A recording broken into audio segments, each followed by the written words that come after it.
E o nosso tema da caravana é Espíritas, amai-vos, eis o primeiro ensino, não é? Eis o primeiro mandamento, eis a primeira orientação, né?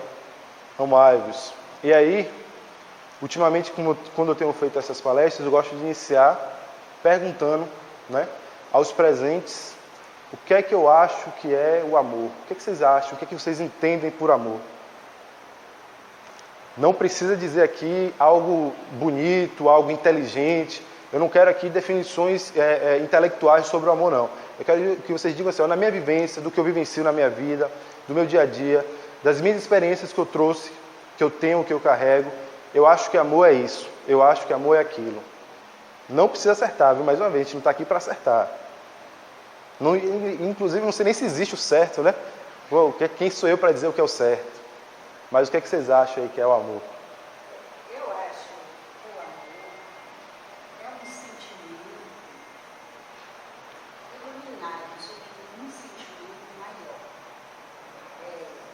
Quando a gente ama, a gente vê tudo mais lindo, mais brilhante.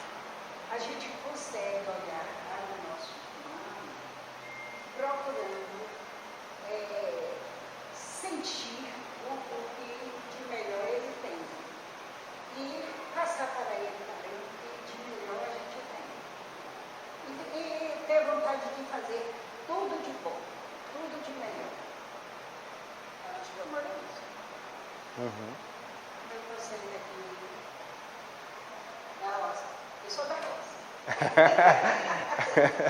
Mas eu lhe digo uma coisa, a gente fica assim, quem tem mais sabedoria são justamente os mais simples, né? Às vezes quem é muito de cidade grande tem muito intelecto, tem muito conhecimento intelectual, mas não tem sabedoria. E a senhora eu vejo que tem sabedoria. Eu vejo na sua expressão que a senhora tem sabedoria. Alguém mais gostaria de falar alguma coisa? Do que acha que é o amor? Mais uma vez, não tem que acertar não. Minha jovem que está ali, ansiosa para falar, estou percebendo.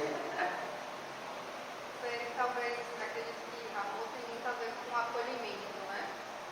Entendimento de que cada um tem níveis diferenciados. Eu não necessariamente preciso nem modificar, nem ampliar o outro, mas compreendê-lo na essência que ele traz. Amparar, acolher, ajudar, compreender que cada um é um ser em desenvolvimento e abraçar sem apontar. Acho que isso mesmo é amor. Mas a gente não consegue uma definição de amor no sentido literal da palavra amor, porque só Jesus que esteve entre nós foi capaz realmente de amar. Eu acho que o amor é um sentimento, uma moeda, de dois lados. É o sentimento que nos dá força e é o sentimento que nos enfraquece. Porque ele nos dá força diante de situações que você se vê junto àqueles que você ama, que precisa de você. E nos enfraquece também nesse momento, quando você está perdendo aqueles que você ama, ele faz com que a gente se sinta fraco. Então, eu acredito que o amor é um sentimento de uma balança, que nos dá força e nos enfraquece.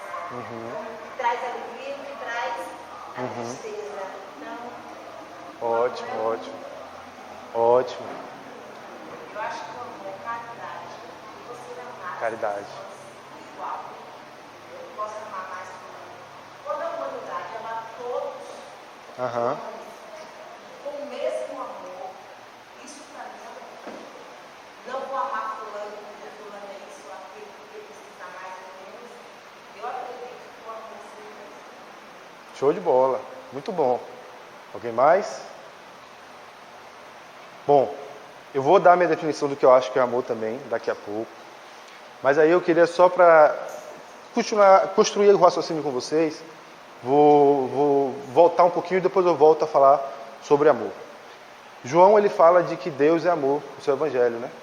Deus é amor. É muito bonito. Deus é amor. Na Gênesis também é dito que nós fomos criados em semelhança a Deus, né? Em imagem e semelhança a Deus. Os Espíritos nos dizem que nós temos uma centelha divina. O próprio Jesus nos disse que nós somos deuses com D minúsculo. Então, de certa forma, nós também somos amores com A minúsculo, né? Deus, a perfeição, que é amor. Então, nós, a perfectibilidade, somos também, né, perfectíveis no sentido de amoráveis, né? Mas uma coisa interessante é que quando João escreveu o Evangelho, ele escreveu em grego. E em grego, a palavra amor, né, é diferente da palavra amor nossa em português. Em português, amor é um só. Em grego, não. Existiam 4 palavras que queriam, de certa forma, representavam o sentimento amor. 4 palavras diferentes. Amor eros, o amor estorge, ou estorge, o amor filio, e o amor ágape. Então, quando ele escrevia o Evangelho em grego, a depender da palavra que ele usava para designar o amor, ele queria dar um sentido àquele amor, né? Porque, de certa forma, a gente ama diferente também, né? Vocês já perceberam isso? O nosso amor de casal é um tipo de amor, de relacionar homem e mulher. Amor pai-filho, filho-pai é um outro tipo de amor. O amor aos amigos é um outro tipo de amor. É uma forma diferente de amar, né? Não tem que dizer, eu amo... Quando eu digo que eu amo meu amigo, é diferente de quando eu digo eu amo meu filho. São formas diferentes de amar. E aí é importante, antes de a gente até começar a falar sobre amor, a gente entender um pouquinho sobre esses diferentes tipos de amor. Que aí vai falar um pouquinho sobre um pouquinho de cada coisa que vocês disseram, do que vocês acham que é amor, né? Então vamos começar pelo amor eros, que é aquele amor da paixão, né?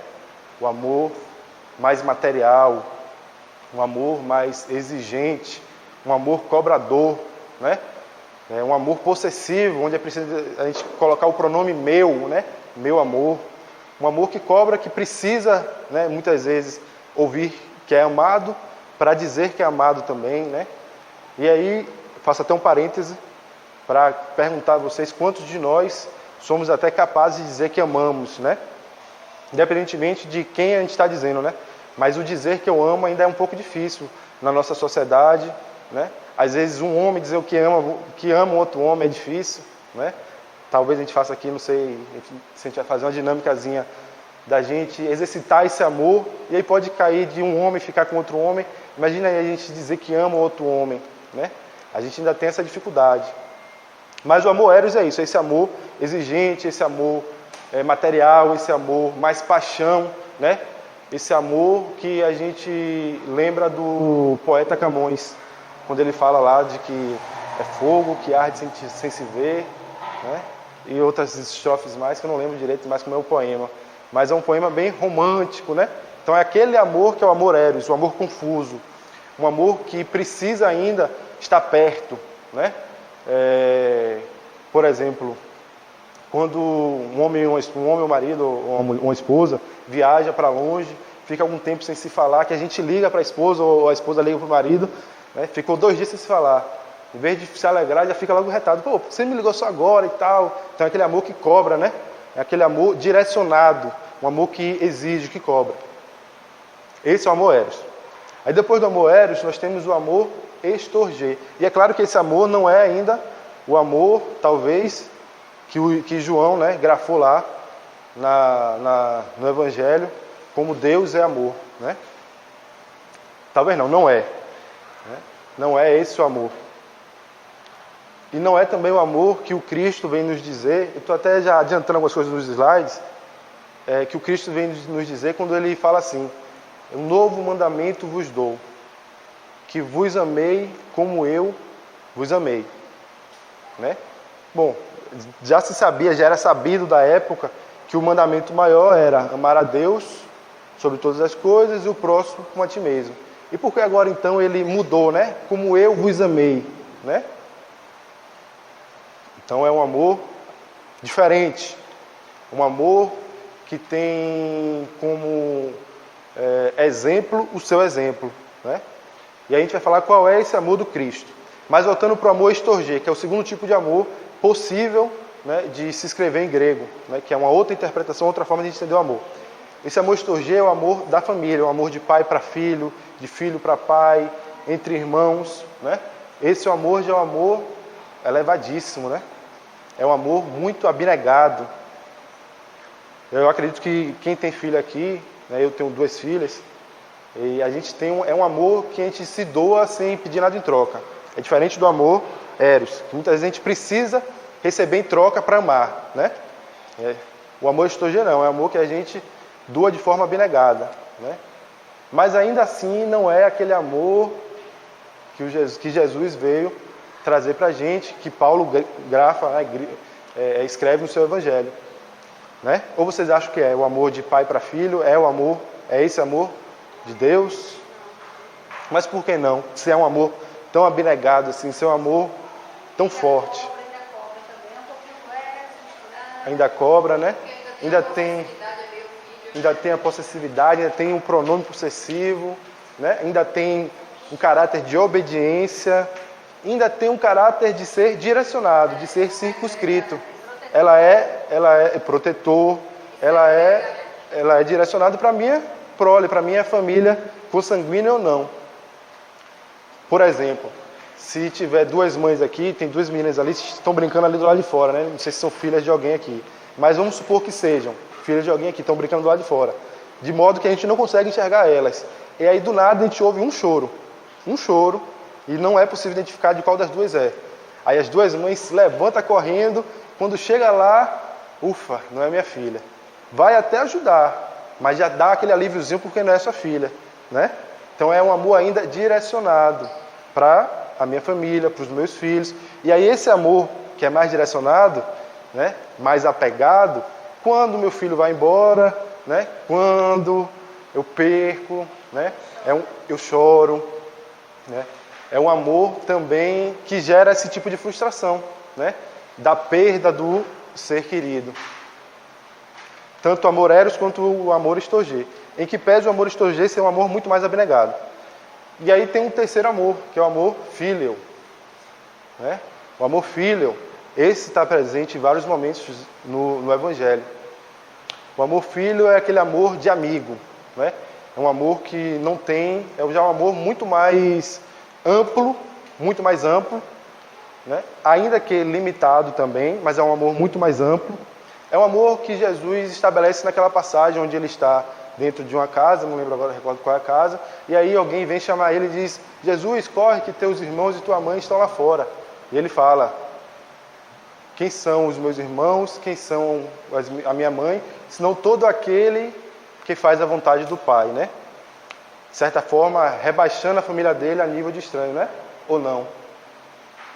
Não? Exaltando os estranhos a nível de família, né? Acaba que o amor filho é um amor muito mais fraterno e universal. É o amor que os Espíritos nos dizem, né? Nós somos irmãos um do outro. Nós somos filhos do mesmo Pai. Então é um amor muito mais amplo, mas ainda é um amor limitado. E aí o quarto amor, que é esse amor que João coloca lá, né? Eu não sei falar em grego, mas sei lá o que, ágape, que é o ágape do amor, que ele diz que Deus é amor. Esse amor que é o amor mais pleno. É o amor que não tem um pronome possessivo, é um verbo intransitivo, né? Não tem nada, não tem o amar ao quê? É amar, né?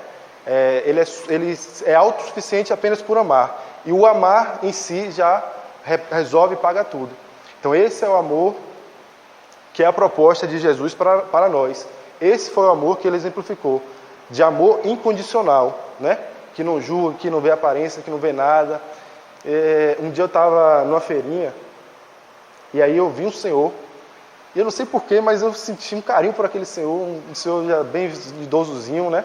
E aí nesse dia eu fiquei refletindo: meu Deus, um dia eu vou ter que amar, ou eu vou ser capaz de amar esse senhor, aquele outro, todos os desconhecidos, de uma maneira tão grande, que em meu ser, né, eu vou desejar esse Senhor, né, ou a todos de uma forma geral, né, vou nutrir por esse ser um amor tão grande, que é assim que Jesus tem para com todos nós, né? Imagine aí quantos encarnados nós temos nesse planeta e quantos desencarnados, e esse amor de Jesus é um amor que ele é para todos, né? Não julga aparências, não tem expectativa, né? É um amor incondicional realmente. Alguém falou sobre esse tipo de amor, acho que foi a jovem, a senhora também falou, né? É um amor que quer o bem acima de tudo. E aí eu vou trazer a minha concepção do que é amor, que é uma concepção pessoal também, né? Quando eu penso em amor, eu gosto de pensar amor como uma atitude, como uma escolha, como uma decisão, né? Mas uma decisão que se traduz nos atos de amor. Quando a gente vai pensar um pouco sobre o que é amor, é difícil. Mas se a gente quiser pensar aqui em atos de amor, fica mais fácil, né? Vocês sabem dar exemplos aí de atos de amor? Eu aposto que todos nós, no nosso dia a dia, na nossa vida, né, fazemos ou temos alguns atos de amor. Seja com o nosso companheiro, seja com a nossa família, seja na rua, no dia a dia, né? Então todos nós exercitamos de alguma forma esse amor. E para mim então é um amor, né, que é uma decisão, uma escolha que principalmente se traduz na prática do bem, na caridade, né? Não a caridade material que nós comumente nos orgulhamos de fazer, né? Não essa caridade material, essa caridade que muito mais é para encher o nosso orgulho do que para ajudar de fato, né?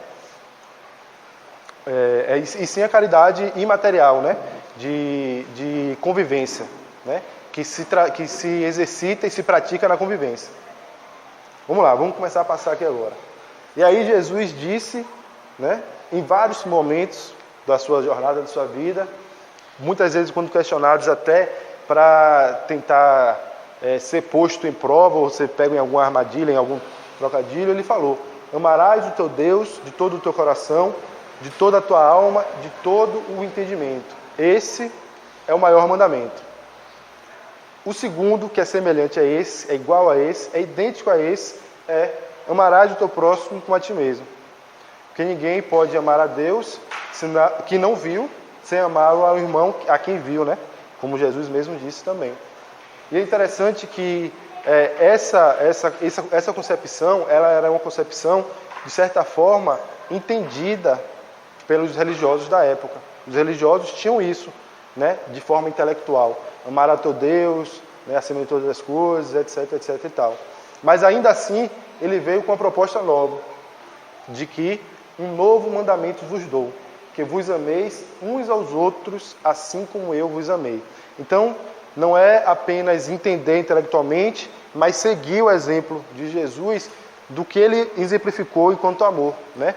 De doação profunda, de abnegação. E ele ainda diz mais, eu acho que não está no slide não, mas ele diz assim: vós, meus discípulos, por uma coisa serão reconhecidos, se muito vos amardes, né? Se amares uns aos outros. Então, seremos reconhecidos como cristãos de fato, se nós, em nosso dia a dia, na nossa vida, a gente exercitar esse amor. Você vai pegar o próximo slide ou é o outro ainda? Não, depois desse. Já é contigo. Não, pode o terceiro agora. Pode o terceiro. Beleza. E aí, no Evangelho, né, o Espírito de verdade vem dizer: espíritas, amai-vos, eis o primeiro ensinamento. Espíritas, praticai a moral do Cristo. Reforme-se, né, refaça a sua reforma íntima. Não aquela reforma íntima que às vezes é tão íntima, tão íntima, tão íntima que ninguém nem percebe, né? Tem umas reformas íntimas que é tão íntima, mas tão íntima que parece que ficou pro cara mesmo. Tem que ser uma reforma íntima que se traduza, que as pessoas percebam. O Divaldo ele traz um ponto interessante, que ele fala assim: espíritas, cristãos, não lembro lá, que espíritas seja o teu sobrenome, né? Que vocês sejam reconhecidos, sejam diferenciados na sua conduta, no seu dia a dia, que quando alguém lhe olhar e diz: pô, aquele cara tem algo diferente, né? Ele age diferente, né? Que sejamos assim. Às vezes é difícil, né? Porque às vezes, inclusive a gente nem está atento para isso. Muitas vezes a gente vive a vida tão no automático, tão na correria, tão no dia a dia, que a gente acaba sendo vivido pela vida e esquece de viver a vida de forma consciente, de exercitar, né, as virtudes que se originam do amor, né? Que são as virtudes da paciência, da resignação, da caridade, né? Então, às vezes, a gente até se esquece disso. Mas o Espírito de verdade vem nos lembrar de novo. Amai-vos, eis o primeiro ensinamento. Instruí-vos, eis o segundo, né? Porque a instrução também faz parte do amor, né? Instruir também é amor, de certa forma. Elevar-se em instrução também faz parte desse processo de amorização do ser, né? De perfectibilidade a Deus, porque Deus também é inteligência suprema, né? Então Deus também é essa inteligência e nós somos seres inteligentes. Então, espíritas, amai-vos e instruí-vos. Inclusive, o projeto da FEEB é, nesse início de ano, trabalhar o tema amai-vos, né? E a partir da macro-regional em diante, trabalhar o tema instruí-vos, né? Então, quem aqui for para a macro, e aí fica já o convite antecipado, para que todos possam participar da macro-regional. No final, a gente vai dar alguns informes, eu volto a falar mais sobre o que é a macro e tal, qual é a concepção, né? Mas a ideia é essa aí, amai-vos e instruí-vos. Bem, gente, é um prazer estar aqui. Na verdade, eu me senti convocada, né? Eu sou recente também na caravana, já participei de alguns eventos, mas é muito importante esse processo de acolhimento, né? De compartilhamento, de reconhecer que estamos todos nós com um objetivo, né? Que é divulgar a doutrina espírita, que é reconhecermos, né? Filhos de Deus e deuses, né? Com um D minúsculo, como nos colocou muito bem o nosso querido Felipe. Então, seguindo os slides, né, a gente tem uma palavra muito perfeita de Paulo de Tarso, na primeira carta de Paulo aos Coríntios, capítulo 13, versículo de 1 a 13, que vai nos dizer de forma bastante tranquila, de uma forma que possa mobilizar os nossos pensamentos, os nossos sentimentos e as nossas atitudes no cotidiano, né, de ser espírita, que não é fácil. Portanto, Paulo, de forma muito clara, de forma muito singela, faz, a partir desta fala, dessa escrita, um convite aos nossos corações. E Paulo vai escrever assim, e assim vai ser divulgado. Ainda que eu falasse a língua dos homens e dos anjos, e não tivesse amor, seria como metal que soa, ou como símbolo que retine. E ainda que tivesse o dom da profecia, e conhecesse todos os mistérios, e toda a ciência, e ainda que tivesse toda a fé, de maneira tal que transportasse os montes e não tivesse amor, eu nada seria. Então aqui Paulo nos traz a compreensão da plenitude que é o amor. E eu sei que talvez, né, mesmo a gente tendo didaticamente alguns conceitos, penso que, como o Felipe colocou de forma muito clara, seriam atitudes, seriam comportamentos que iriam descrever esse amor. Porque se a gente pensasse no amor, ele poderia ser colocado, né, de forma simbólica como um grande guarda-chuva, né, como um grande leque, que dali nasceria todos os outros sentimentos, e que não é fácil. E a gente sabe que é um exercício ser mãe, é um exercício ser filho, é um exercício companheiro, né, nas atitudes e nos comportamentos do amor. E ainda seguindo, lá Leon Denis vai nos dizer, no livro Ser, Destino e Dor, né? Princípio da vida universal, proporciona à alma em suas manifestações mais elevadas e puras, a intensidade da radiação que aquece e vivifica tudo em roda de si, e é por ele que ela se sente extremamente ligada ao poder divino, foco ardente de toda a vida e de todo amor. Então é como se a gente quisesse colocar Deus neste momento como uma chama, né, divina, que nos permite amar, que nos permite compartilhar, que nos permite amar o próximo como a nós mesmos e ainda amar os nossos inimigos, o que não é fácil.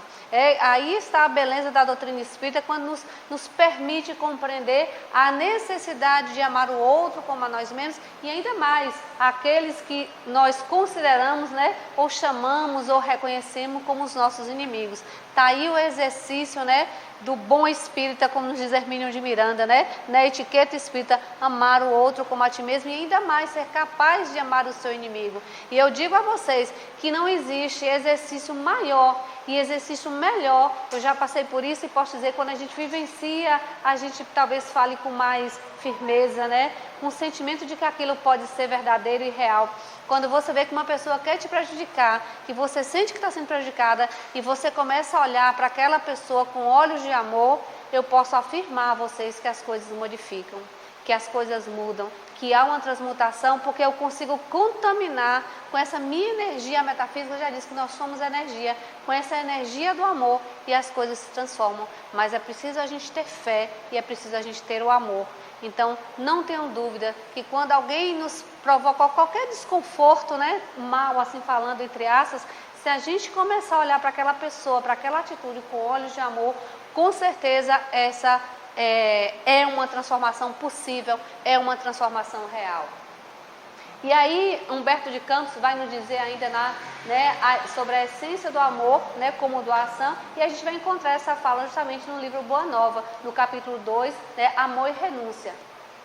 Pedro, né, o amor verdadeiro e sincero nunca espera recompensas. E olha como é difícil, a gente está com certeza ainda naquela etapa do Deus zeros, né? Como nos diz Filipe, aquele amor que cobra, aquele amor que quer, porque somos imperfeitos. Se não fosse assim, a gente não estaria aqui ainda. Se a gente atingisse aquela perfeição de Jesus, né, de amar sem nada ter como recompensa, nós não estaríamos mais aqui, mas infelizmente estamos nesse processo evolutivo, e esse processo evolutivo ainda espera recompensas. Então a gente ainda pede perdão às pessoas quando a gente ainda cobra, né? Então pede perdão à filha, ao filho, ao marido, ao companheiro, quando a gente cobra, mas nós somos humanos, e humanos que somos, estamos numa escala, né, evolutiva e numa escala de aprendizado. A renúncia é o seu ponto de apoio, com o ato de dar é a essência da vida. A capacidade de sentir grandes afeições já é em si um tesouro. A compreensão de um amigo deve ser para nós a maior recompensa. Então, esse é um processo que precisa ser trabalhado, e a partir de um processo compreensível. E a gente vai ter um filósofo alemão chamado Heidegger, que ele ainda vai dizer assim: nós somos seres em possibilidades, e uma das possibilidades e de vir a ser é justamente vir a ser amor, né? Vir a ser aquela pessoa que acolhe, né, que ama, né, e sem nada pedir como recompensa. E ainda, seguindo Allan Kardec, né, lá em Viagem Espírita, em 1862, no capítulo 3, houve enunciado, né, o amor nas instituições, que é isso que a gente quer conversar um pouco com vocês, que é isso que a Federação quer propagar, né, que a gente comece a amar, claro, a partir da nossa família, que aqui é uma outra forma de amor, esse amor coletivo, esse amor que é de divulgação da doutrina espírita, esse amor que é de compartilhar essa perspectiva de que nós não somos só matéria, que nós temos outros mundos, né, que esses mundos nos traz evolução. Então, Allan Kardec vai deixar descrito: a caridade é a base, a pedra angular de todo edifício social. Sem ela, o homem construirá sobre a areia. Então, a gente pode fazer essa leitura hoje, transportando também para a compreensão do amor. Sem o amor, sem esse alicerce amoroso, zeloso, compartilhado, a gente vai estar construindo os nossos relacionamentos, as nossas instituições, as nossas estruturas todas, de forma que elas possam ser desfeitas com qualquer milindre, né? Com qualquer chateação, a gente acaba desfazendo. Então, antes de fazer a coisa para os homens, é preciso formar os homens para a coisa, como se formam os obreiros antes de desconfiar a um trabalho. Então, esse aqui é um trabalho de fomento do exercício, que vocês sintam tocados, né, por essa comunidade que aqui está nesse momento, trazendo que sozinho não somos nada, que sozinho não somos ninguém, mas que todos os centros unidos, em forma de uma federação, com certeza a gente não vai ter vergonha de dizer espírita que sou. Se o IBGE bater a sua porta, que diga espírita que sou. E é isso, é essa nossa convocação, é essa a nossa defesa, é esse o nosso compartilhamento. Então, aplicai-vos, pois, a desenvolver sentimentos que, em si afirmando, destruirão o egoísmo que vos destrói. Quando a caridade tiver penetrado as massas, quando se tiver transformado na fé, na religião da maioria, então vossas instituições se tornarão melhores pela força mesma das coisas. Ensinai, pois, a caridade e, sobretudo, pregai pelo exemplo. Então, é isso que a gente está trazendo aqui nesse momento. A gente se deslocou de Feira de Santana para aqui. Então, esse é um exercício. É o exemplo de que nós podemos ser caridosos dessa forma também. A gente pode ser caridoso doando alimento, mas também doando conhecimento, doando, né, um pouco da sabedoria de cada um pouco desse amor que a gente pode compartilhar. E aí eu convido o Tati, né, para que ela possa sugerir, conforme a FEB sugere, né, o que os centros podem fazer, né? Então, tá aqui. Eu vou seguir mais ou menos o slide, porque eu passei ali por um processo de comunicação espiritual. Estou meio emotiva, com vontade ainda de chorar. Eu tive contato com uma amiga de vidas passadas. Ela estava aqui presente e ela veio conversar um pouco comigo, me orientar, até chorei um pouquinho, que era há muito tempo que eu não a via, mesmo que ela frequentasse uma colônia espiritual que eu costumo visitar, mas tinha um bom tempo que eu não conseguia falar com ela, então ainda estou meio um pouco emotiva. Então, a forma de amor eu fiz, poxa, era um momento que eu estava precisando de um colo amigo, pela situação que eu estou iniciando emotivamente, e ela veio com uma amiga me dar um conselho, um abraço caloroso, que hoje em dia a gente nem está podendo fazer isso. Está proibido, está sendo proibida.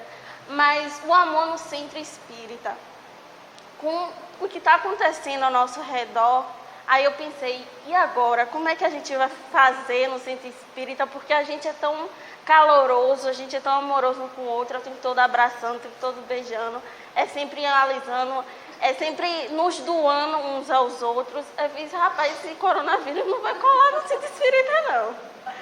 Vai ser muito difícil.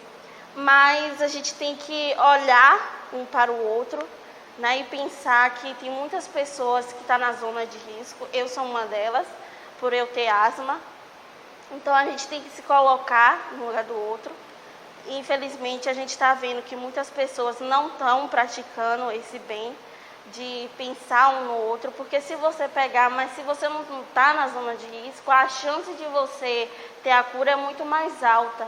Mas será que aquele idoso, aquela criança, aquela gestante, aquelas pessoas que têm doenças crônicas, não vai ter a mesma vontade que você? Não vai ter. Então a gente está naquele momento de estralar o dedo e de pensar um no outro, de se colocar. Ano passado, na colônia espírita Nova Esperança, na verdade todas as colônias espirituais, tanto aqui no Brasil como no exterior, e fora as colônias também que tem fora do planeta, estavam todos reunidos falando sobre as demandas que iria acontecer no planeta. Uma delas foi a questão dos líderes, né, que eu fiquei sabendo, mas não sabia ao certo o que iria acontecer, e aí a gente está vendo o exemplo do coronavírus. Então, eu tive lá não para participar da reunião, mas sim para dar um puxão de orelha na minha filha de vidas passadas, que tem 5 anos, porque ela estava tão assustada, tão apavorada que estava acontecendo no planeta, que ela simplesmente queria praticar ela mesma uma ação para ajudar o planeta, não só ela, como todas as crianças da colônia Nova Esperança. Ela queria, aí eu tive que ir lá para conversar com ela, modificar o pensamento dela, que não era correto. Então, ela chorou muito porque ela queria ajudar o planeta. E um dos argumentos dela era essa questão, né? Não, a gente tem que fazer algo. A gente precisa mudar, porque na parte econômica está crítica, na parte do meio ambiente está assim, sem comentários, mamãe. E aí ela foi falando a questão da saúde, que estava precária, a questão também da segurança, que estava muito perigosa. Na questão da educação, ela disse, eu não sei, não tenho nem palavras para definir o que está acontecendo na educação do planeta Terra. Porque, mamãe, as pessoas estão tão egoístas, que estão deixando de olhar um para o outro. Está se calando, não está ajudando. Sendo que tem que passar os conhecimentos, tem que ajudar a ciência. A ciência não está fazendo o papel que deveria fazer, né? A gente chegasse o tempo desse coronavírus, já era para a gente estar um pouco preparado, né? A questão também das geleiras que está derretendo. Estão assim críticos porque vai vir doenças bactérias que a gente não conhece, a gente não tem um conhecimento delas e nem vai saber como, né, se preparar para combater. Então essa questão da gente praticar o bem, se colocar no lugar do outro, é essencial. Hoje eu estava assistindo uma palestra de um pastor, não sei se vocês já ouviram falar do pastor Cláudio, e a palestra dele são muito boas porque ele é um pastor em relação à família. Então ele fala muito da questão da mulher, do relacionamento e tal. E uma a palestra que eu estava assistindo dele foi Mulher Simplifica. E aí eu achei muito interessante pela questão que me chamou a atenção, que eu nunca tinha olhado com os olhos que ele fez, apesar que foi um pouco de humor. Mas ele trouxe um pouco da realidade nossas de mulher, perante a sociedade, e a falta do amor próprio, que a gente tem muito, é mínimo o nosso amor por conta da sociedade que nos critica, que nos julga, nos condena, o tempo todo comparações umas com as outras, querendo criar aquela divergência. E o amor que ele trouxe foi de Maria, né? Que Maria, ela se colocou, teve uma situação muito crítica dela, muito, vamos assim dizer, muito difícil, por ela simplesmente, uma menina virgem, engravidar, sendo que ela estava noiva e não engravidou do noivo. Então ele nos fez nos colocar no lugar de Maria. E o amor dela era tão grande que ela aceitou. Simplesmente aceitou. Você vai engravidar do Espírito Santo. Qual é a mulher que ia fazer isso hoje em dia? A gente dizia, não, eu não vou fazer isso, jamais. Mas o amor dela era tão grande, tão maravilhoso, que ela permitiu conceber o nosso maior exemplo, o nosso irmão, né, Jesus Cristo. E uma das coisas que ele chamou a atenção foi por ela ter esperado o tempo certo. Ela não chegou para José e disse, olha, eu estou grávida do Espírito Santo. Ele nem ia acreditar na hora, mas ela esperou o tempo certo. E o anjo veio e comunicou a José um momento que ela estava esperando o Filho do Espírito Santo. Mas era o amor tanto dela quanto deles, de se unirem para nos presentear Jesus Cristo. E a gente tem um maior exemplo dentro da casa espírita, é o conhecimento sobre Jesus Cristo. E é maravilhoso isso, né? Todo espírita deve portar-se com a maior humildade possível perante seus irmãos. Não é fácil, é difícil, mas a gente tem que tentar ser humilde. A gente tem que ver que nós não tem ninguém melhor ou pior do que a gente. A gente tem que pensar que todos nós estamos no mesmo grau. A gente está nesse planeta é porque a gente merece, mesmo que dá vontade de fugir, dizer, peraí, deixa eu ir para outro planeta, deixa eu ir para outra estrela, porque aqui não está dando. Mas a gente tem que pensar, né? Eu estava tendo estudo, e aí uma das participantes falou assim, imagina, eu não quero ir para outro planeta mais ignorante, deixa eu ficar aqui mesmo, vou pedir a Deus que eu fique aqui. Aí eu brinquei com ela, porque ela não gosta muito do atual presidente. Aí eu perguntei a ela, falei, você já pensou, você está num planeta só Bolsonaros? Ela, ai meu Deus, não faz uma coisa dessa. Deus é mais. Ela, você pegou pesado. Eu fiz, mas essa é a realidade. Outros planetas é daquele nível, muito mais ignorante que ele. Desculpa. Não há nada na terra tão proveitoso como fazer-se uma criatura de paz, de amor e concórdia. Como São Francisco nos diz, né? Que a gente tem que levar amor onde tem ódio, levar, principalmente, ser um instrumento de paz. A gente lê aquela música e fala assim, isso aqui é fácil. Mas na hora da prática, na primeira batida de porta ali do ódio, dá vontade de sair correndo e dizer, não quero vivenciar isso, eu não quero sentir isso. Mas como ele mesmo nos diz, que a gente tem que procurar Jesus Cristo, que é o nosso maior exemplo de como seguir, é o que vai nos dar a força que a gente precisa, que a gente necessita.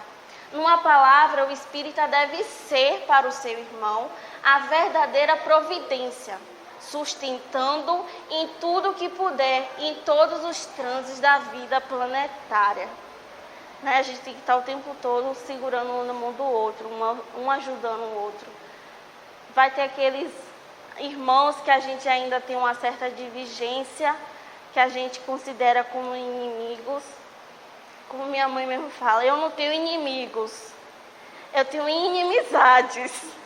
Porque inimigos é uma coisa muito pesada.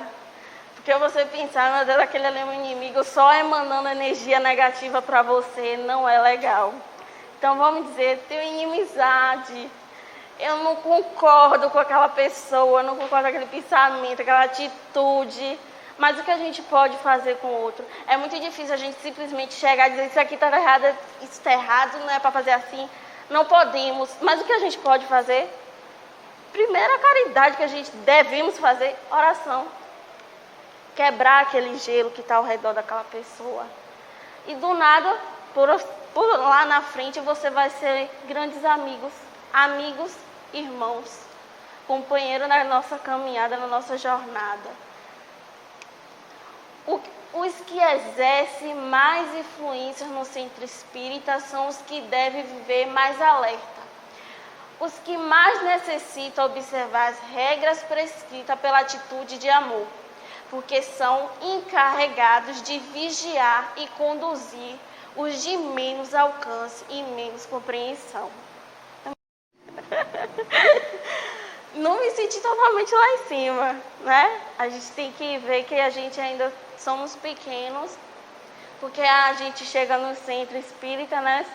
Eu sou espírita, sou melhor do que todo mundo, eu conheço mais, eu sei mais. Quando eu vejo assim, quando eu falo assim, ninguém explica a Deus, aí todo mundo, o espiritismo não explica.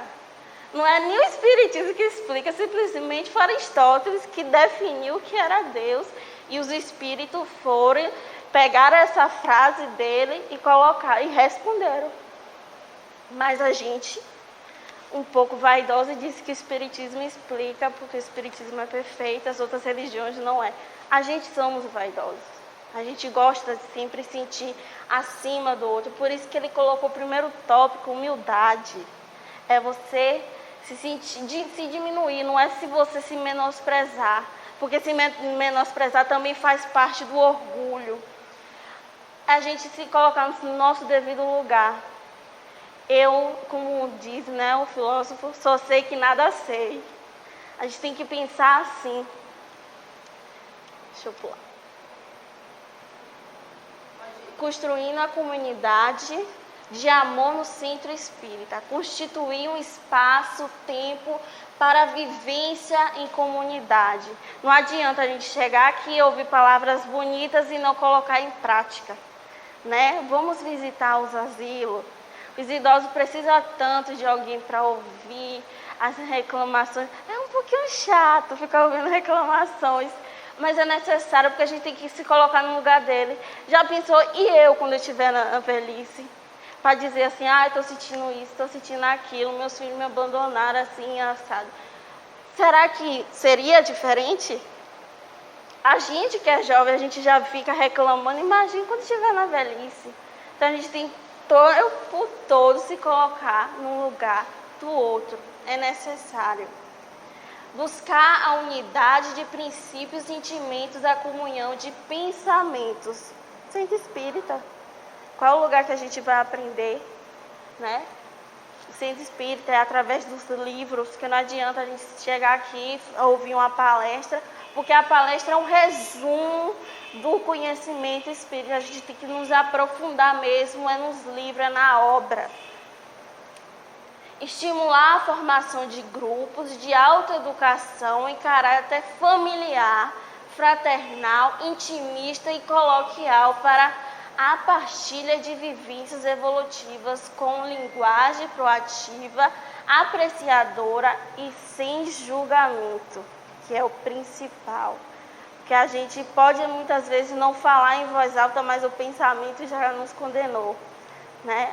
Fulano não sabe de nada, fulano é assim, fulano é assado, e não devemos praticar isso. Muito. Escuta qualificada, mantendo o sigilo das ocorrências, né? A gente vê o exemplo do atendimento fraterno. Sempre tem alguém ali para nos ouvir, para nos acalmar. E a gente tem que ter um pouquinho de ética, que principalmente participa do atendimento fraterno, é simplesmente silenciar. É como se fosse um psicólogo. Você não vai querer ir num psicólogo, o psicólogo depois sair narrando, contando o que você disse e deixar de dizer. Então, a mesma coisa é no atendimento fraterno, a mesma coisa é aqui, na nossa vivência, nos nossos dias a dias. Texto espírita norteador dos exercícios de autoeducação no cotidiano. É colocar em prática tudo que vocês aprenderam. Amar o próximo como a si mesmo. Principalmente, que eu estava na palestra, né, ele falou assim, a maior caridade que uma família pode fazer, principalmente no casal, a mulher principalmente, é aturar a sogra. Eu fiz isso aí, quase impossível, que a maior discórdia no relacionamento é a sogra. Então é você colocar no cotidiano, vai amar a sua sogra, não é chamar ela de jararaca, não é chamar ela de cobra, porque você não vai querer se relacionar com filhote de cobra. Cumprimento de tarefas entre as reuniões. Visitando os centros espíritas como membro da Caravana Baiana da Fraternidade 2020. Estamos de portas abertas para receber vocês, para participar da nossa caravana, de conhecer novos lugares, conhecer nova energia, principalmente os espíritos, né? Que cada casa tem um grupo de espírita atuando, trabalhando. Então, você ter essa oportunidade de conhecer é maravilhoso.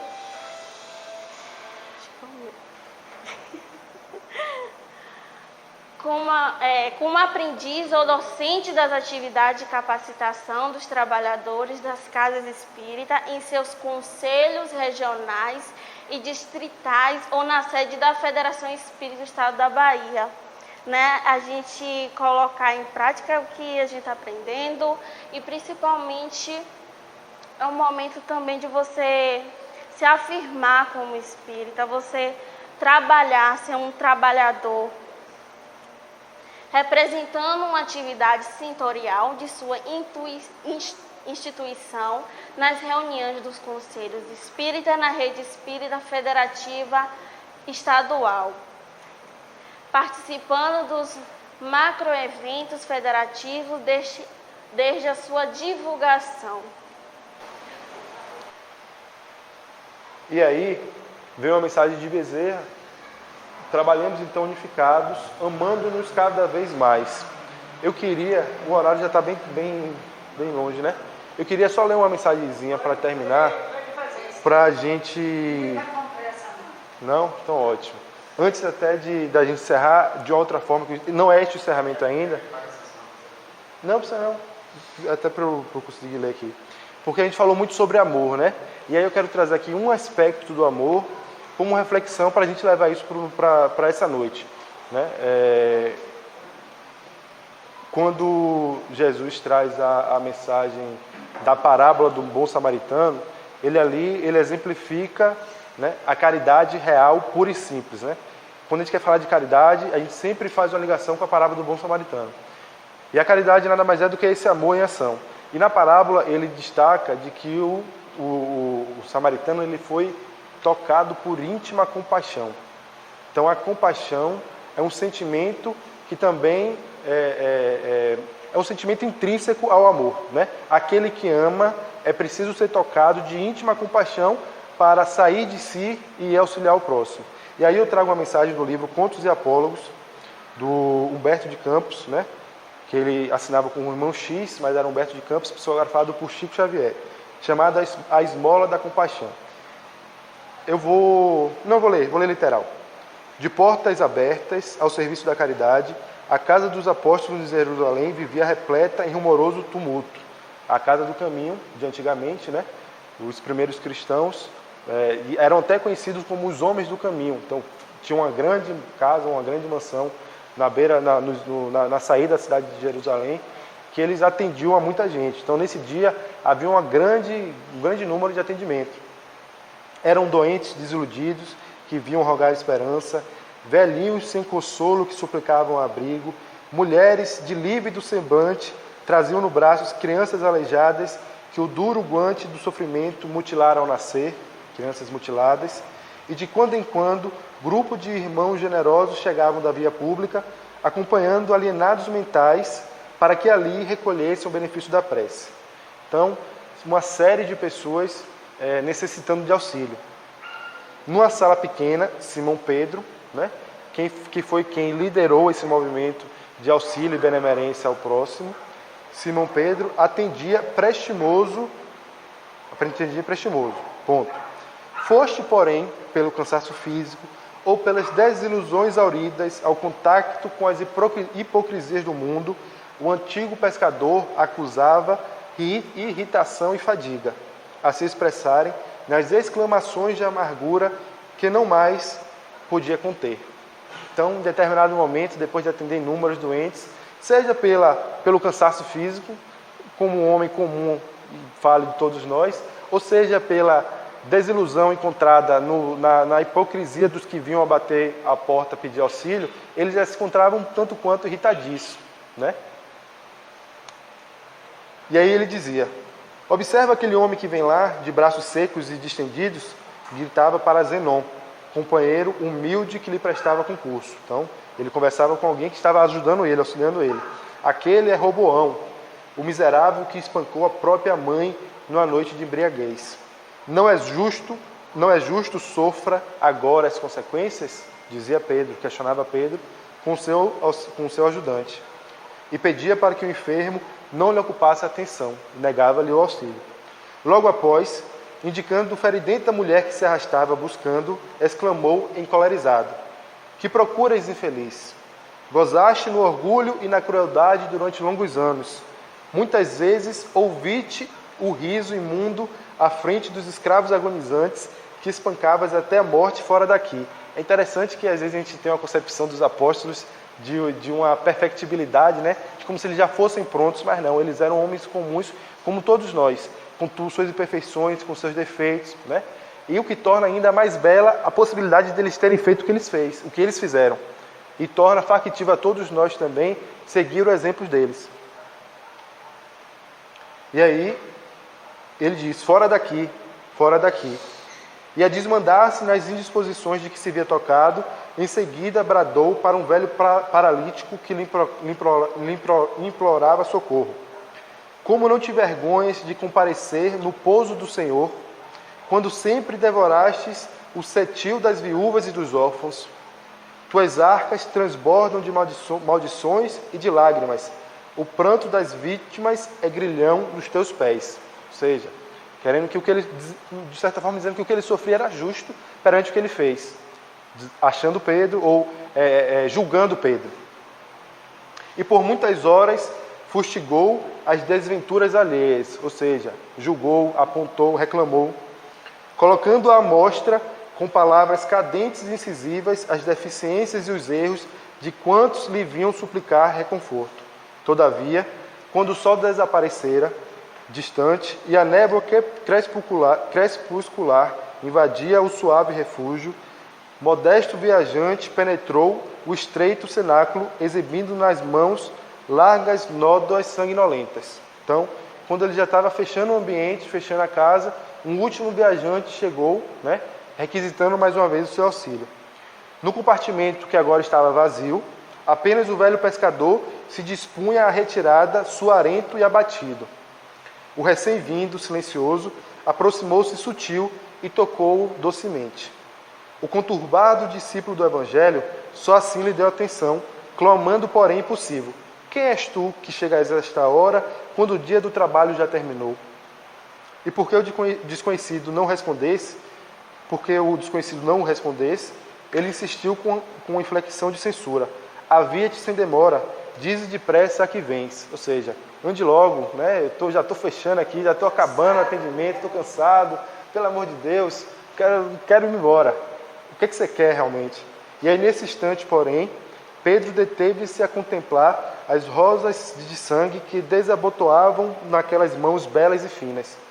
Fitou os pés descalços, dos quais transpareciam, ainda vivos, os rubros sinais dos cravos da cruz, e ansioso, encontrou no estranho mensageiro, no estranho peregrino, o olhar que refletia o fulgor das estrelas. Perplexo e desfalecente, compreendeu que se achava diante do Mestre. E, ajoelhando-se em lágrimas, gemeu aflito: Senhor, Senhor, que pretendes de teu servo? Foi então que Jesus, redivivo, afagou-lhe a atormentada cabeça e falou em voz triste: Pedro, lembra-te que não fomos chamados para socorrer as almas puras. Venho rogar-te a caridade do silêncio quando não possas auxiliar. Suplico-te para os filhos da minha esperança a esmola da compaixão. O rude, mas amoroso pescador de Cafarnaum mergulhou as faces nas mãos calorosas para enxugar o pranto copioso e sincero. E quando ergueu de novo os olhos para abraçar o visitante querido, no aposento isolado, somente havia a sombra da noite que avançava de leve. Trago essa última mensagem para que ela fique como reflexão íntima para nós, né, da caridade do silêncio ao qual nós todos podemos praticar perante os nossos irmãos. Porque a proposta da Federação Espírita da Bahia é justamente essa, de que nós coloquemos em prática o nosso amor, né, através desses pequenos atos de caridade, do silêncio, quando não pudermos auxiliar, né, da benevolência, do perdão, né, da compaixão. E aí Paulo saiu, ele ia tocar uma música, mas ele saiu. E a mensagem que a gente traz para vocês são essas, uma mensagem de realmente a gente tentar trazer para o nosso dia o amor. Às vezes a gente tem uma dificuldade até de exercitar o amor, porque a gente não pensa muito sobre isso, né? Muitas vezes a gente demora em colocar em prática alguma coisa, porque a gente nem sequer para pensar sobre isso. Então esse momento também é um momento para a gente parar e pensar um pouquinho sobre o amor. O que é que eu estou vivendo de amor na minha vida, né? Eu, que já conheço o Espiritismo, já sei que eu sou um espírito imortal, sei que a minha realidade é a realidade de espírito, né? Vejo a minha passagem por uma terra como um momento de aprendizado, de crescimento e evolução espiritual. O quanto de amor eu estou vivenciando no meu dia a dia. E aí, estarmos mais atentos ainda à necessidade ou à obrigação de amarmos como Jesus amou, a partir do exemplo dele. E exercitar essa caridade e essa compaixão para com todos.